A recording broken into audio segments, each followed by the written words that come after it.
Coming up in this edition of the ZTV Sports Report, we take a look at Akron Baseball as they host Buffalo in a tough three-game series. And we get caught up with the softball team after their showdown with Dayton.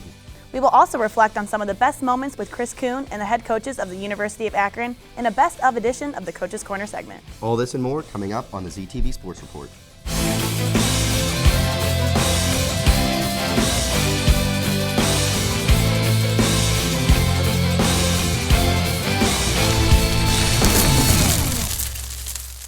Welcome to this week's edition of the ZTV Sports Report, your number one spot for Akron Athletics. I'm Bridget Linton, and for one last time, I'm joined by my co-host, Parker Smith. I'm very sad to say that this will be our last episode of the ZTV Sports Report for this semester. I'm really going to miss you, Bridget. And I'll miss you too, Parker. I don't know what I'll do without my partner in crime. We can't get all sappy, though. We have one last show to host. You're right, and we have a lot of exciting things coming up. First, we take a look at Akron Baseball. The team hosted Buffalo this past weekend, and the Zips fought hard in a three-game MAC Series battle. The Zips started off their weekend with an overall record of 9-29 and 6-9 in the MAC. The Bulls' last MAC Series was last weekend when they hosted Kent State and completed a three-game sweep.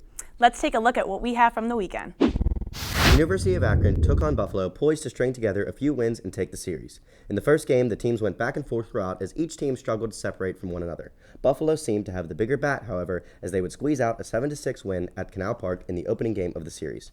With one win behind them, the Bulls looked to make it 2 in a row on Saturday at Lee Jackson Field. Akron struggled in this one to get some runs across the plate as Buffalo's pitching staff did a good job at holding the Zips to minimal scoring. The Zips would fall 7-2. Unfortunately, Akron did not get a chance to rebound and play a third game due to a rainout. So the Bulls took the series 2-0, and Akron will now look forward to their next game against the University of Pittsburgh on May 1st. Now we turn it over to our softball team. The Zips traveled this weekend for their final road swing of the regular season. With an overall record of 18-23, the Lady Zips had to swing hard against Western Michigan. The Zips certainly swung hard and made it 3 in a row with a 4-2 victory over Western Michigan. The win helps UA remain in the hunt for a top 8 qualifying spot in the upcoming MAC tournament. I wish I could have made it to see that game. The Lady Zips never seem to give up. Well, at least that's what Twitter told me. You're right, Parker. I'm always up to date with Akron results because I make sure to check all my social networks. Call me, tweet me if you want to reach me. Wow, I don't think you're the only person that Akron sports social media is trying to reach, Bridget. Sartaj Ojla talked to the man behind the computer screen and iPhone screen to learn more. Check it out. Hashtag Zips Game Day is a simple phrase used to engage fans in University of Akron athletics. Not only is it used to excite fans for game day, but also to promote the university as well. It's tough for us here at Akron. We're not in a traditional media market. All our, the Fox, CBS, NBC, CBS, or ABC are all up in Cleveland.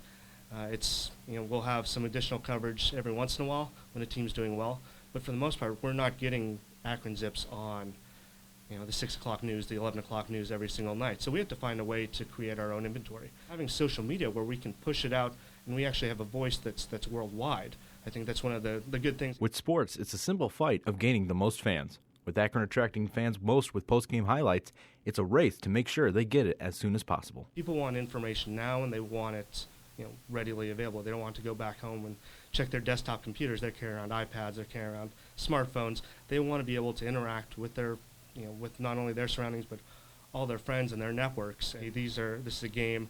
These are the kind of things that fall into a game. How can we provide that instantly to a user and make it not only a better game day experience, but an overall experience? How do we engage a user from going from just being a casual fan or a community member, someone who's engaged, who's buying a ticket, to ultimately who's making a donation and becoming part of our foundation. Promoting the university and enticing fans are just the tip of the iceberg of what social media can do. Akron may not have control over the news market, but it can control its social media influence. We're going to do our part on what we can control, and that's social media. We're going to put out the scores, we're going to put out our promotions, we're going to put up our highlights, and the World Wide Web is a great platform again for it. The possibility of using social media as a platform to raise awareness on university athletics is endless. With most of the world's population in social media today, there's a large potential audience for you out there. With a simple tap of your phone, your game day message could reach millions. For the ZTV Sports Report, I'm Sartaj Ojla.